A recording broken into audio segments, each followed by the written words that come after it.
also, the physical geography of, the Earth, so to speak, the thing that, make up the world, as you would say, so to speak, whatever you would like to downline that. But regardless, geography and stuff, or, the way the world is, the rocks, the clays, the landfalls, the whatever you want to call them, the things that make up the world that is confined to your relative distance. It appears, it's got a lot of things, but it appears in terms of things that people have to say on them, it appears that they tend to leave people relatively speechless. People can say all they want about, whatever this or whatever that, or, human rights this, or, Dubai, or whatever you want to call it, Florida, entrainment camps, arsenation camps, mining, the globalization industries, whatever. But in terms of actual physical geography, it appears people don't really have a ton to say, and this is certainly not, unsurprising, but either way. Of course, it's not like you have to say anything about these places, but it tends to grasp at the straws of the deeper restifies of history as to why humans don't really talk too much about these types of places. And either way, let's get on to what these places would exactly entail, I guess you could say. But first, obviously, we will discuss the idea of natural versus unnatural, as you would say. One could look at this photo and say it's, natural, and one could look at the other photo and, right here and say it's very unnatural. It's not really, dissonant, but regardless, there are plenty of odd and interesting, disproportionalisms between natural and unnatural, of course, and obviously there's something like this here. One can wonder how, natural this type of place would be, but either way, whether or not, obviously the modern expectation of living things is that a modern, a being wouldn't create something like this, of course, and that is fairly reasonable. It doesn't seem very tangible for someone to intentionally create this, but it exists, of course, and there are plenty of other, particularly odd and, distinct natural, unnatural seeming places, or, some very creepily, quote, or some very samey or creepily, constructed, quote-unquote, natural places. And of course, the mystique and majesticness of some of these places, they more than make up for the fact that they, may or may not be fully natural, as you would say. But regardless of what you would define to be natural or whatever, it is, not too hard to, tell that not everywhere in the world is exactly as, majestic or mystical or, devised as some of these places. And, it's very plain to see, and not just in the, the obvious, man-made structures, so to speak. But regardless, you can clearly see the interesting form of animation here, but regardless, these places that we just saw here, they're not the most brioche, as you would say, but regardless, there are obviously some stark dispositions in certain parts of the world and whatnot, and how could they have, potentially have gotten this way? Why is it, so flat, as you say, or so, like this? What happened to this area? Why did it just choose to be this way? But either way, regardless for now, either way, the pudding is very much in the cake here with this one. But regardless, there are many different types of sceneries that have come about on this earth. But regardless of your generalized opinions about these things, there are, some interesting contingencies and whatnot of what these areas could truly be, or what they could potentially symbolize, or, whatever you would like to call it. But regardless, what you consider to be beautiful, what fits up your alley, whatever fits up your stick, so to speak, whatever gets your geezers going, as they would say. It's an interesting way to recompense your little life. What would be your ideal setting for something? I don't know. Could be a little bit more craggy, a little bit more soothing, or a little bit more of a soft and realigned misnomer. But regardless, there's a lot of things that could be considered beautiful and things that could be considered very drab, boring, understandably underrating, and there's plenty of odd things to delve over that. But either way, even if you do manage to find your quote-unquote ideal place of beauty, what would you do to actually cultivate that beauty is the generally more important thing to focus on. What exactly does this beauty really mean to you, so to speak? Regardless of your, idyllic beauty and whatnot, and whether or not you can properly, appreciate it or, make it, distinct and unique in your own way. Regardless, though, one thing has become fairly, somewhat relatively obvious. Humans tend to take such, things, physical things, landscapes, stones, rocks, minerals, irons, whatever you want to call them, and they use it to create a lot of bricks, as they would say. And that is certainly something that is has had its effects on many different things, but not all bricks are, the same or, stuff like that. But obviously it's pretty hard to call any of this stuff endearing, but regardless, the obsession, relative obsession of creating brick-like or, relatively brick-format buildings, out of the natural materials, so to speak, of the earth has certainly caused, it has destroyed many different types of, lifestyle, but it has also, of course, made it a little bit more, convenient to, congregate and segregate, all of the other various product of the world into, convenient factors, as you would say. And, obviously, bricks may or may not be convenient in some capacity, but either way, it's obvious they completely draw out most of the uniqueness an area would otherwise have. And, the obsession with bricks and, their relative likeness, they, I don't know, but it doesn't look like they're going to be stopping them anytime soon, so.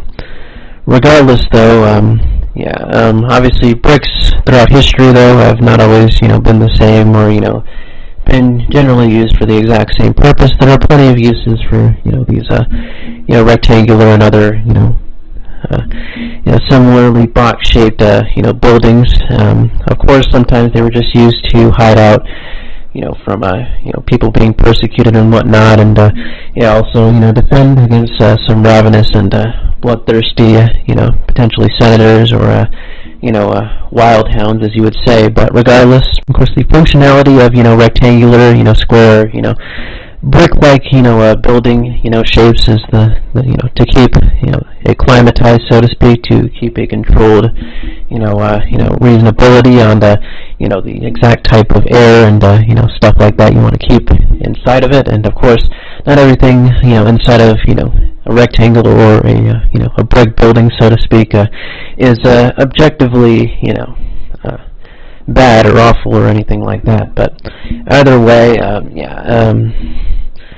of course, though, it certainly doesn't help, their, ideas of, they don't exactly, inspire much in terms of any sort of real creativity, of course, and there are plenty of, a lot more, ways that bricks can be used to suffocate and, delegate rather than, be used to, as some sort of shelter, as you would say. And there are plenty of examples of where, the things that go on inside of, rectangular or brick buildings. Well, that's the stuffing is in the writing, as you would say. But the point of this, it's not, necessarily, purely just to bash on brick or rectangular buildings and stuff like that. It's also, to point out the fact that, a lot of humans, they do seek, beauty in some respect. Of course, they want to have an environment that enriches them and, that is generally nice for their, their overall being. But obviously, they may go to these quote-unquote beautiful places and, just build, very generic, looking bricks, warehouses, whatever, They live in a very, very, confiscated, suffocated type of place compared to, the majesticness of, some of the places that they choose to live, and there is certainly something that is not right there, let's just say that. But either way, regardless, wherever choose to generally reside, whether it's some type of brick or something similar to it, or whether you just generally reside over a general region, or maybe you reside in the whole world. Whatever your perspective is, what is it about it, and the general region that profounds its beauty towards you. What exactly expresses its beauty towards you, and is it something that truly inspires you, invigorates you, or is it a part of your being? Does it truly enrich you, or is it just a stopgap in whatever supposed goal you have in your life? But regardless, there's a lot to consider, whether or not you consider this truly beautiful, or whether or not you just basically tolerate it. But regardless, obviously there's much to consider on that front, but regardless, that is that for now. And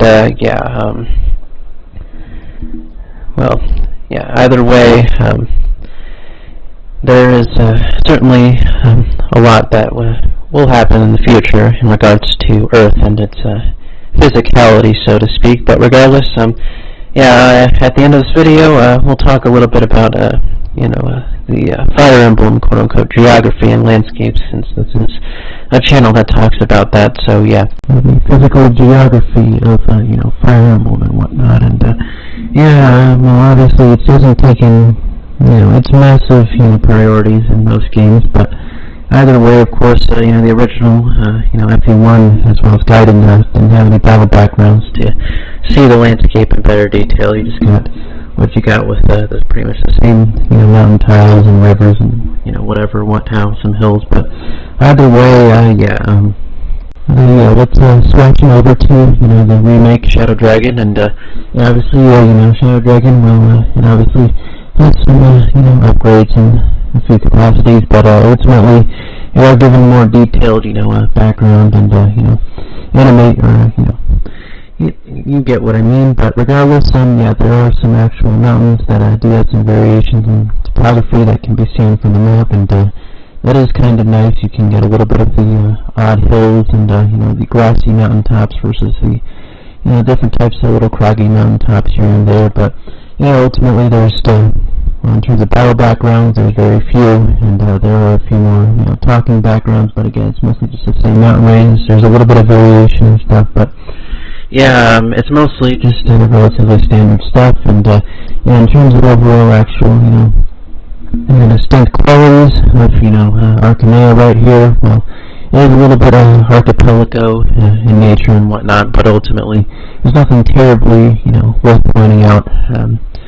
Just looking at the map or anything in particular, just looking at the in-game maps as well. But either way, regardless, there is the Desert of Death though, however, and that does come up a little bit later though, and obviously we see a bit more of the area in New Mystery of the Emblem, where we go inside of a volcano, sanctuary full of fire dragons, and you go up some big mountains on Henri's Way as well, and there's some ice dragon peoples there and whatnot, and there's a little bit of a different perspective, and it is pretty difficult for Marth and friends. They're not exactly pros at mountaineering or that general type of terrain, but they still get through it, of course, because that's who they are. But regardless, now moving on to Valentia. Well, Valentia, it has some things, but it is more famous for being, it's more famous for its plains, I guess.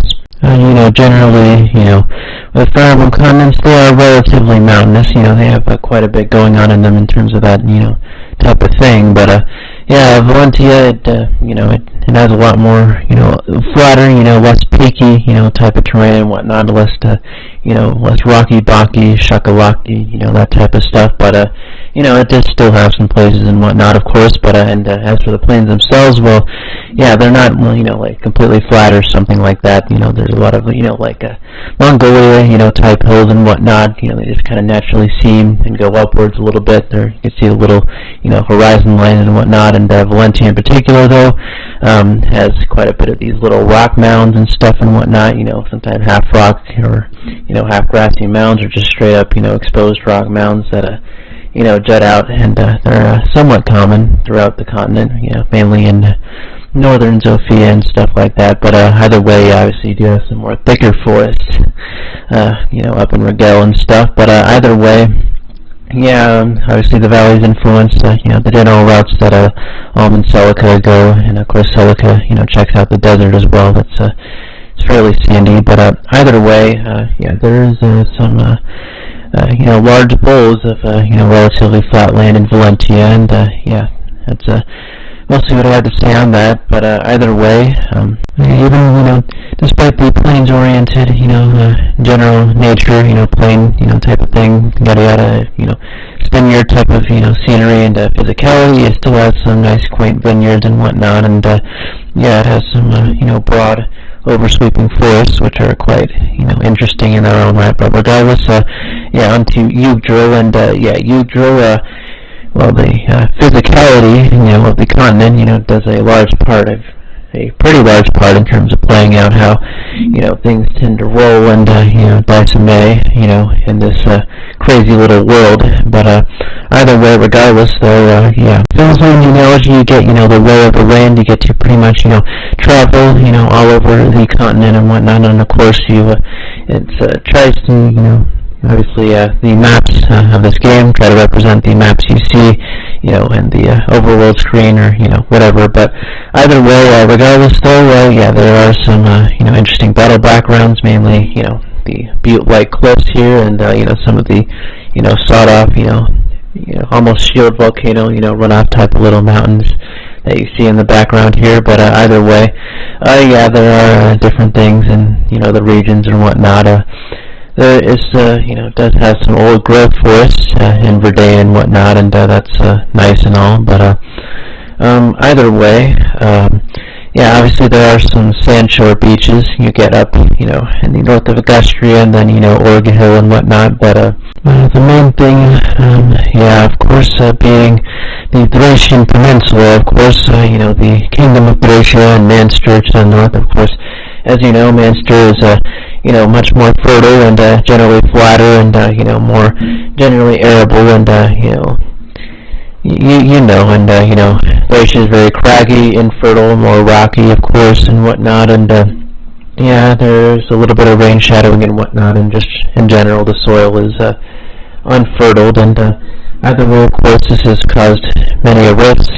They used to be, of course, one nation, the entire peninsula, but they split apart, of course, sometime, some lord in Minster, he just decided he didn't want to work with the Thracians, and they continue that tradition for about 100 years or so. But either way, of course, the Thracian Peninsula, it brings up the idea of practicality versus, pure physicality, of course, and obviously there are certain regions throughout the world that are considered more, or generally throughout human history, so to speak, that have been considered more livable, easy mode, as you say, and there have been plenty of more hostile and, less, arable types of places, of course, and, Thracia is a lot more, generally passionate, about their, nation and whatnot, but at the same time, they're just trying to take, Manster's land back and, trying to unify it again, and,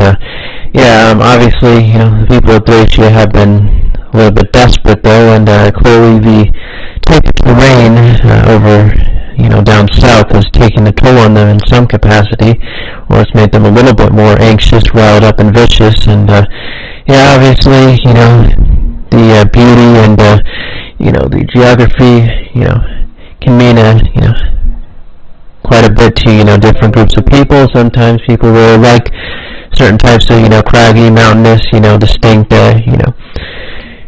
geocetic, type of terrain, but, other other times it can have other types of psychological effects on certain types of people. Either way, it's clear that humans have some desire for a particular type of scenery, a type of geography, a type of environment, so to speak, and all that in between. And either way, regardless, people like humans like fighting over their different territories, and this is a bridge for illustrating just how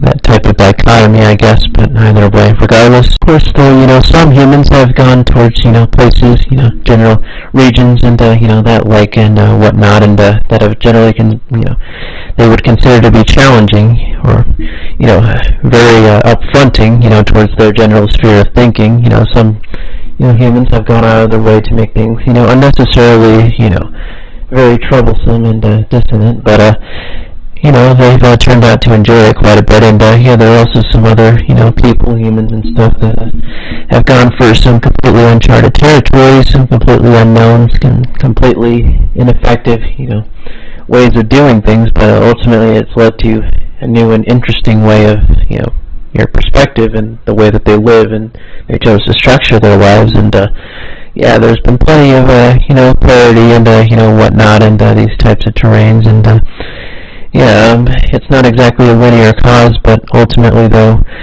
there is still a lot of uncertainty in regards to human and what type of lands they want and what they choose to do with them. But either way, that's not something to dote upon right now. For Glacier 776, well, there are a couple new, outside backgrounds, but it's mostly the same as genealogy and stuff. But you do get a little bit of a closer look at some areas and stuff, and it is a little bit rugged. It's a little bit jagged and dogged. There are a few different interesting little valleys, but mostly I'm more interested in the forest, the one where you meet Miranda. But either way, regardless, let's move on to Alib. Alib is much more, it's got a number of different bowls, and of course, the nations of, this continent and stuff, they're surrounded by these, little bowls and stuff and whatnot. Sakay and Burn, they don't, have mountains surrounding, their whole border, and, Sakay, it's a nation, it's plains mostly, pretty much, essentially, and, obviously, the people there, they tend to take quite a bit of pride in the fact that they are from the plains, and they indulge in that general type of lifestyle. Not everyone, of course, but, as you can clearly see with Lynn, and, how much she very much adores, where she grew up and stuff, and, there's some other people like Sue who very much love, the sifting winds and, the warm earth, as they say, that the sun gleams down onto the plains quite often. It's a nice place for them, but ultimately, there are some other, aspects of, plains life that are, somewhat common spring, within humans and whatnot. But either way, regardless, though, it's more of a rolling plain. It's not a completely flat plain, as you can sort of delegate, a Mongolia-esque type plain. But ultimately, it's certainly got, an interesting reason for being on Alib, but regardless, it is surrounded by some other quite distinct and harsh landscapes overall, and we can clearly see that in Ilia up north with its meandering frozen rivers, and very large amounts of snowfall throughout much of the year and whatnot, and the very, very opulent and mountainous, sort of icy countrysides of eastern Ilia, and some of their borders as well with Sakay. But either way, as for Burn, of course, it is also heavily rocky and stuff. It's got a lot of natural defenses, I guess you could say. But either way, there are a lot of bandits perimetering these mountain the borders of Burn in these mountains. But either way, regardless, though, it's very easy to understand that Burn, obviously is a little bit higher elevation and kind of sort of stands out above the rest of the continent. But either way, because the Western Isles, have quite a bit of standout peaks and, that type of distinct geography, they are very much, a ridgeline, spiny type of mountain, general type of range, but also some, this kind of little magnificent mountain in the middle of a, half-bank island essentially. It's pretty interesting in its own right and how it would form like this, but either way. Regardless though, the Western Isles, they have a lot of mining operations, as you can clearly tell, and people who obviously want to work in the mines want to, get some moolah, get some, workload in, but also the people who will always constantly take advantage of them no matter what they do, because that's just what, people in these general types of conditions are conditioned to always want to do. But either way, of course, to the south of the Western Isles is Nevada, which is obviously a very large desert, and it's also referred to as the Desert of Death, which we have heard before on other continents. But either way, it's mostly sand dune type of desert. There are some, varied topographies throughout other parts of the desert, and there's a mountain range to the south, of course, but either way, that's pretty much that for Alib, and, alright, on to Magvo, and, Magvo, well, it has a variety of stuff, and, the nations are somewhat defined by the geography, of course, the physicality of the continent of Magvo, somewhat, some of it's a little bit oddly configured, but either way, of course, we have, Renee, which is basically set in a very large valley region, and, it's just kind of tucked in the corner. Guado does whatever it pleases. Down at the south, speaking of the south, there is a little bay here that kind of looks like some little dragon head or something, similar to that effect. But, either way, Johanna, it's pretty much all desert, and it's a very duny desert, of course. And, that is certainly something, but, and then, Ralston is quite forested, of course, and, but either way, we have this background, and, obviously the high rise, bluff, sort of like a Teton, so to speak, getting this background, it's pretty nice, but, there's some interesting things going on with, these trees and this mountain and whatnot, how it's all a little scattered and whatnot, and, disseminated. That is certainly something that has, gone down very doo-doo-y, but regardless, there is also this high bluff, the high bluff trees, and then the large, massive shrubbery we get here to the northeast in this little picture, so that's that's certainly something. But either way, it's a very nice photo for the GBA, but regardless though, this game, well, it also has, this area in Grotto, which is a weird, spiral of little rivers and stuff, or waterways. It's kind of like a toilet flushing in some relative respect, but either way, there are, the darkling woods, and, they are certainly something to, there's something to investigate, certainly. They seem to attract hares in their own desperate sort of, glistening, but either way, there's also nearby Mount Naleris, which also can hatch hares in its own, distinct, malediction, and, there's also, where do the other terrors in the world spawn from which rock face do they, pounce upon? Do they come from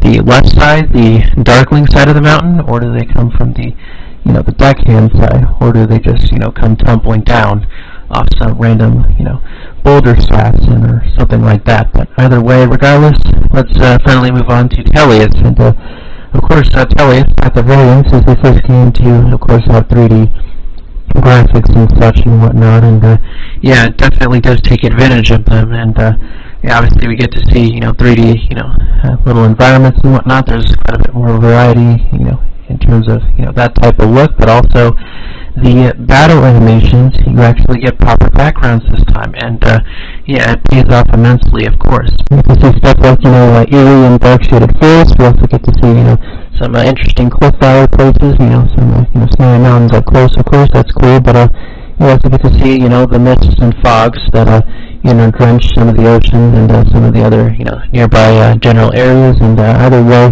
having, stuff like that greatly, contributes to the mood and the general thing, you're trying to go with your game, so, that's obviously quite nice, and they did put, a fair bit of effort into it, given it's, the first time Fire Emblem has come to 3D, of course, but either way, as you can see here, we have the little growth forest here, and the Dahlia border and whatnot, and this place is very interesting. It's got a very complex array of trees to sample here and whatnot. Of course, all the moss and stuff represents a relatively interesting, time and point in, the simpler times of history, or maybe the more delicate times in history, but either way, it's got quite a history of its own to have come to, grips like this.